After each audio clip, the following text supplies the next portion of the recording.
سفر کربلا، امام حسین اور ان کے ساتھیوں کا سفر جو مدینہ سے مکہ اور وہاں سے کربلا اور واقعہ کربلا کے بعد شام اور پھر کربلا سے ہوتے ہوئے مدینہ واپسی کا سفر تھا۔ 431 کلومیٹر مدینہ سے مکہ اور 1447 کلومیٹر مکہ سے کربلا اور 70 کلومیٹر کربلا سے کوفہ اور 1545 کلومیٹر کوفہ سے دمشق، 853 کلومیٹر دمشق سے کربلا اور 1209 کلومیٹر کربلا سے مدینہ، کل 5555 کلومیٹر قافلہ حسینی نے مجموعی طور پر مسافت طے کی۔ مدینہ سے مدینہ تک کا سفر برا مکہ، کربلا، کوفہ، دمشق اور کربلا۔ اس ویڈیو میں ہم بات کریں گے کہ امام عالی مقام نے مدینہ کیوں چھوڑا اور آپ رضی اللہ تعالیٰ عنہ نے یزید کی بیعت کیوں نہیں کی، مکہ میں ارادہ حج کیوں ترک کیا اور اپنے بندھے ہوئے احرام کیوں کھول دیے۔ ساتھ ساتھ اس ویڈیو میں ہم امام عالی مقام کے مکہ سے کربلا تک کے سفر میں آنے والی منازل اور واقعات کا ذکر کریں گے تاکہ جو لوگ نہیں جانتے انہیں امام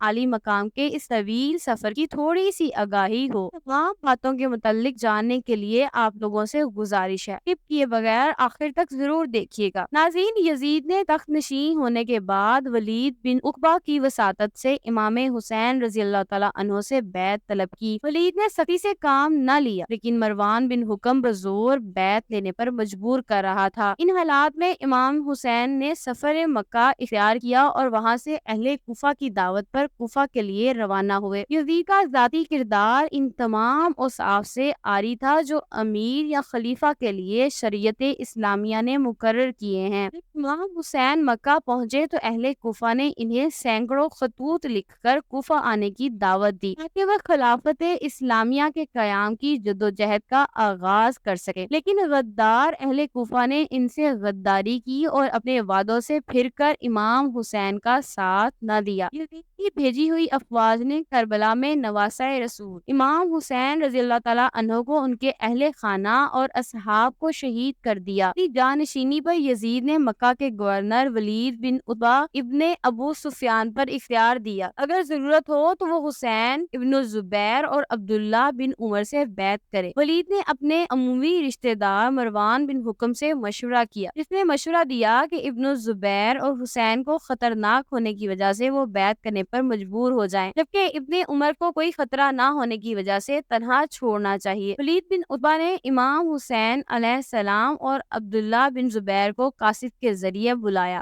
حضرت معاویہ کی وفات کی خبر مدینہ میں عام نہ ہوئی تھی، تاہم بلاوے کا مقصد دونوں حضرات نے سمجھ لیا۔ حسین علیہ السلام سے جب بیعت کے لیے کہا گیا تو انہوں نے جواب دیا کہ میرے جیسا آدمی خفیہ بیعت نہیں کر سکتا، جب بیعت عام ہوگی اس وقت آ جاؤں گا۔ ولید راضی ہو گیا اور انہیں واپس لوٹنے کی اجازت دے دی۔ عبداللہ بن زبیر ایک دن کی مہلت لے کر مکہ روانہ ہو گئے، بعد میں ان کا تعاقب کیا گیا مگر اسی اثناء میں وہ کہیں دور جا چکے تھے۔ جب مروان کو اس صورتحال کا علم ہوا تو ولید سے بہت ناراض ہوا اور کہا تم نے بیعت کا وقت کھو دیا، قیامت تک ان سے بیعت نہ لے سکو گے۔ امام حسین علیہ السلام عجیب الجھن سے دوچار تھے، اگر وہ مدینہ میں مقیم رہتے تو بیعت کے بغیر کچھ چارہ نہ تھا، لہٰذا وہ 26 رجب 60 ہجری میں ماہ اہل و عیال مکہ روانہ ہو گئے۔ مکہ پہنچ کر شعیب ابی طالب میں قیام کیا۔ ادھر امام حسین علیہ السلام نے کوفیوں کے خطوط آنے کے بعد مسلم بن عقیل کو کوفہ روانہ کیا تاکہ وہ اصل صورتحال معلوم کریں۔ ان کے کوفہ پہنچنے کے پہلے ہی دن 12,000 کوفیوں نے آپ کے ہاتھ پر بیعت کر لی۔ کوفہ کے عمومی حاکم بشیر نے ان کے ساتھ نرمی سے کام لیا۔ کوفیوں کے جذبات سے متاثر ہو کر مسلم بن عقیل نے امام حسین کو کوفہ آنے کا خط لکھا۔ حالات کی بنا پر یزید نے فوراً نعمان کو معزول کر دیا اور عبداللہ بن زیاد کو کوفے کا حاکم مقرر کر دیا۔ کوفہ پہنچ کر اس نے اعلان کیا جو لوگ مسلم بن عقیل سے اپنی وفاداریاں توڑ لیں گے انہیں امان دی جائے گی۔ کے بعد ہر محلہ کے رئیس کو بلایا اور اسے اپنے اپنے علاقے کے امن و امان کا ذمہ دار قرار دے کر مسلم بن عقیل کی جائے پناہ کی تلاش شروع کر دی۔ اس وقت مسلم بن عقیل ایک محب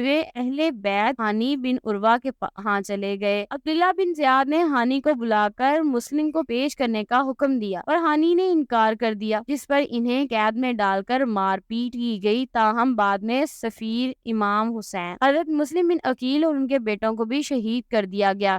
مکہ اور مدینہ نے آپ کو کوفہ جانے سے باز رکھنے کے لیے پوری کوششیں کی، کیونکہ کوفیوں کا سابقہ غدارانہ طرز عمل ان کے سامنے تھا۔ عمر بن عبد الرحمن، عبداللہ ابن عباس اور عبداللہ بن زبیر سب نے مشورہ دیا کہ چونکہ کوفہ یزید کی حکومت کے تحت ہے، وہاں ان کی افواج اور سامان سب کچھ موجود ہے اور کوئی قابل اعتماد نہیں ہے، اس لیے مناسب یہی ہے کہ آپ مکہ میں ہی رہیں۔ عبداللہ ابن زبیر نے تجویز کیا کہ آپ مکہ میں رہ کر اپنی خلافت کی جدوجہد کریں، ہم آپ کی مدد کریں گے۔ لیکن جب امام حسین رضامند نہ ہوئے تو حضرت اللہ ابن عباس نے آپ کو کوفہ جانے کے بجائے یمن جانے کی تجویز پیش کی اور کہا کہ اگر کوفہ کا سفر آپ کے نزدیک ضروری ہے تو پہلے کوفیوں کو لکھیں کہ وہ یزید کے حاکموں کو وہاں سے نکالے یا وہاں کا قصد کریں۔ لیکن امام حسین نے کہا، اے ابن عمر، میں جانتا ہوں کہ تم میرے خیر خواہ ہو، لیکن میں عزم کر چکا ہوں۔ اس پر عبداللہ ابن عباس نے کہا، اگر آپ انہیں مانتے ہیں تو کم از کم اہل و عیال کے ساتھ نہ لے جائیے، مجھے ڈر ہے کہ عثمان کی طرح آپ بھی بال بچوں کے سامنے ذبح کیے جائیں گے۔ لیکن ان تمام ترغیبات کے باوجود امام حسین علیہ السلام اپنے فیصلے پر قائم رہے۔ آخر 3 ذی الحجہ 60 ہجری کو مکہ معظمہ سے کوفہ کے لیے چل پڑے۔ راستے میں مشہور شاعر فرزوق آپ علیہ السلام سے ملا اور امام حسین علیہ السلام سے عرض کی، لوگوں کے دل آپ کے ساتھ ہیں، تلواریں بنی امیہ کے ساتھ۔ یہی آپ کو مسلم بن عقیل کی شہادت کی خبر ملی، جس سے آپ کو بہت رنج پہنچا، لیکن آپ رضی اللہ تعالیٰ عنہ نے اس کے باوجود سفر کو بدستور جاری رکھا۔ ناظرین، مکہ سے کربلا تقریباً 1731 کلومیٹر ہے۔ یہ فاصلہ گوگل میپ کے ذریعے 18 گھنٹے بذریعہ مشینری مطلب گاڑی وغیرہ میں طے کیا جا سکتا ہے، مگر آج سے 1381 سال پہلے یہ فاصلہ ایک مشکل اور تکلیف دہ راستہ تھا، جس پر امام حسین علیہ السلام نے اپنا سفر 8 ذی الحجہ 60 ہجری یعنی 10 ستمبر 680 عیسوی کو اپنے اہل خانہ کے ساتھ شروع کیا۔ آپ کا سفر یزید کی بیعت سے انکار سے عاشوراء کے دن آپ کی شہادت تک 175 دن تک جاری رہا۔ پہلے کار سے مکہ کی طرف ہجرت تک 12 دن، مدینہ میں رہے 4 مہینے اور 10 دن، مکہ میں قیام کیا 23 دن کی مدت مکہ سے کربلا تک سفر میں صرف ہوئی۔ 2 محرم الحرام سے 10 محرم تک کربلا میں قیام کیا۔ امام علی مقام نے مکہ سے کوفہ تک 18 منزلیں طے کی۔ ایک منزل یا منزل گاہ سے دوسری منزل تک کا فاصلہ 3 فرسخ یعنی 18.72 کلومیٹر تھا۔ سفر شروع کرنے کے بعد تاریخ کی کتابوں میں 14 مختلف مقامات کا ذکر ملتا ہے جہاں امام نے پڑاؤ کیا یا مختلف لوگوں سے ملے یا لوگوں سے خطاب کیا۔ اسفہا یہ پہلا مقام تھا۔ اس مقام پر عرب کے مشہور شاعر فرزوق سے ملے اور اس سے کوفہ کے حالات پوچھے۔ شاعر بولا، کوفہ والوں کے دل آپ کے ساتھ ہیں اور تلواریں آپ کے خلاف ہیں۔ شاعر نے امام کو کوفہ جانے سے روکا، مگر امام علیہ السلام اپنے سفر شروع کر چکے تھے۔ مکہ سے کوفہ جاتے ہوئے دوسرا مقام ہے جو مکہ سے تقریباً 92 کلومیٹر پر ہے۔ اس مقام پر امام علیہ السلام اپنے کزن عبداللہ ابن جعفر سے ملے اور اس مقام پر عبداللہ ابن جعفر نے اپنے دونوں بیٹوں اون اور محمد کو امام کی خدمت میں پیش کیا اور ساتھ ہی امام کو کوفہ جانے سے روکا، جس پر امام علیہ السلام نے جواب دیا، میری منزل اللہ کے ہاتھ میں ہے۔ نمبر 3 بطر الروما یہ مقام عرب سے کچھ کلومیٹر آگے ہے۔ یہاں امام نے قیس بن مشیر کے ہاتھوں کوفہ والوں کو خط لکھا اور یہاں امام علیہ السلام کی ملاقات عبداللہ بن متی سے ہوئی جو عراق سے آ رہا تھا۔ عبداللہ نے امام کو آگے جانے سے روکا اور بولا، کوفہ والوں پر بھروسہ نہیں کیا جا سکتا، وہ اہل وفا میں سے نہیں، مگر امام علیہ السلام نے اپنا سفر جاری رکھا۔ نمبر 4 حجاز کی پہاڑیوں پر یہ ایک چھوٹا سا ٹاؤن تھا اور یہاں پر جہاں پہاڑیوں کا سلسلہ ختم ہو جاتا ہے اور عرب کا تپتا ریگستان ہوتا ہے۔ یہاں امام علیہ السلام کی ملاقات زبیر ابن القیم سے ہوئی۔ اسے جب پتا چلا کہ امام کس مقصد کے لیے جا رہے ہیں تو اس نے اپنا تمام سامان اپنی بیوی کے حوالے کیا اور اسے کہا کہ تم گھر جاؤ، میری خواہش ہے کہ میں امام کے ساتھ قتل ہو جاؤں۔ نمبر 5 زبالہ اس مقام پر امام علیہ السلام کی ملاقات 2 آدمیوں سے ہوئی جن کا تعلق عرب کے قبیلہ اسدی سے تھا۔ انہوں نے امام کو کوفہ والوں کے ہاتھوں جناب مسلم بن عقیل کی شہادت کی خبر سنائی۔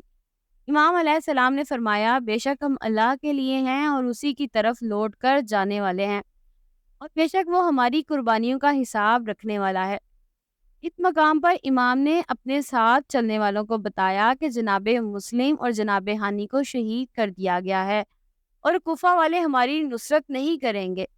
امام نے اس مقام پر فرمایا جو چھوڑ کر جانا چاہتا ہے وہ واپس چلا جائے۔ بہت سے قبائل جو راستے میں امام کے ساتھ اس امید سے چل پڑے تھے کہ انہیں مال و دولت ملے گی، اس مقام پر ادھر ادھر بکھر گئے اور واپس اپنے گھروں کو لوٹ گئے، اور امام کے ساتھ ان کے اہل خانہ سمیت تقریباً 50 لوگ رہ گئے۔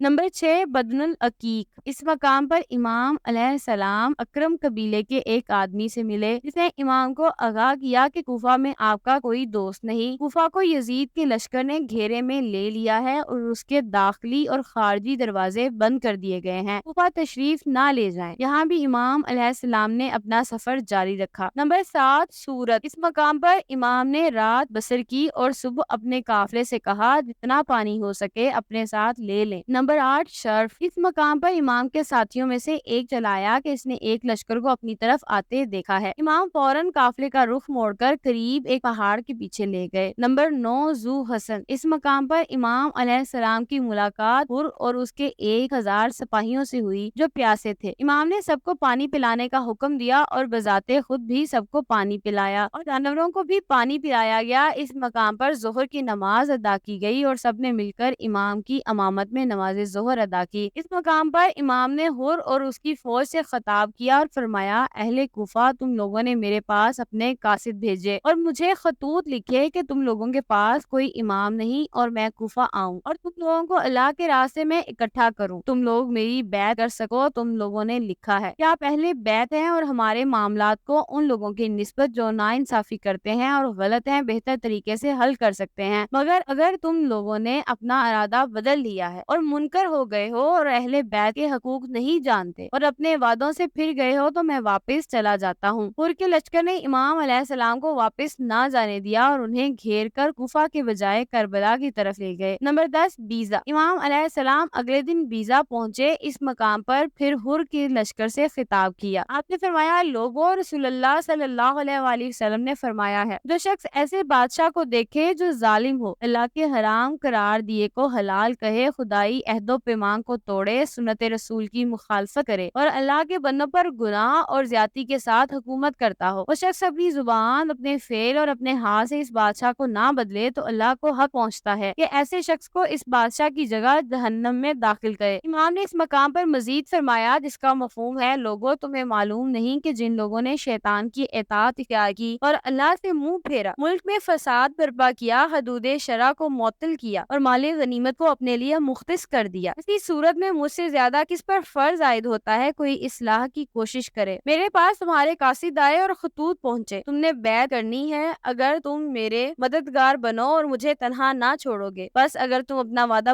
پورا کرو گے تو سیدھے راستے پر پہنچو گے۔ امام علی مقام نے یہاں لوگوں کو اپنے حسب اور نسب کا حوالہ دیا اور فرمایا اگر تم اپنے وعدے سے پھر جاؤ گے تو تعجب نہیں، تم اس سے پہلے میرے والد اور میرے چچا زاد بھائی مسلم کے ساتھ ایسا ہی کر چکے ہو اور ان قریب اللہ مجھے تمہاری مدد سے بے نیاز کر دے گا۔ امام علیہ السلام کی تقریر سن کر حر نے امام علیہ السلام سے کہا اگر آپ نے جنگ کی تو آپ کو قتل کر دیا جائے گا۔ امام علیہ السلام نے فرمایا تم مجھے موت سے ڈراتے ہو اور کیا تمہاری شکاوت اس حد تک پہنچے گی مجھے کہ مشرق مجھے قتل کر دو گے؟ حر کے لشکر پر کوئی اثر نہ ہوا اور وہ امام علیہ السلام کو کربلا کی طرف گھیر کر لے جاتے رہے۔ نمبر 11، غریب الحجنات۔ اس مقام پر امام علیہ السلام کی ملاقات ارما بن عدی سے ہوئی جس نے امام علیہ السلام کو کوفے والوں کے خطرناک ارادے سے آگاہ کیا جسے امام پہلے ہی جانتے تھے اور امام علیہ السلام سے اپنے ساتھ کوہ عجا چلنے کی درخواست کی تاکہ امام وہاں پناہ لے سکے۔ امام علیہ السلام نے فرمایا اللہ تمہیں اور تمہاری قوم کو جزائے خیر دے، ہم میں ان لوگوں میں عہد ہو چکا ہے اور اب ہم اس عہد سے پھر نہیں سکتے۔ نمبر 12، کسر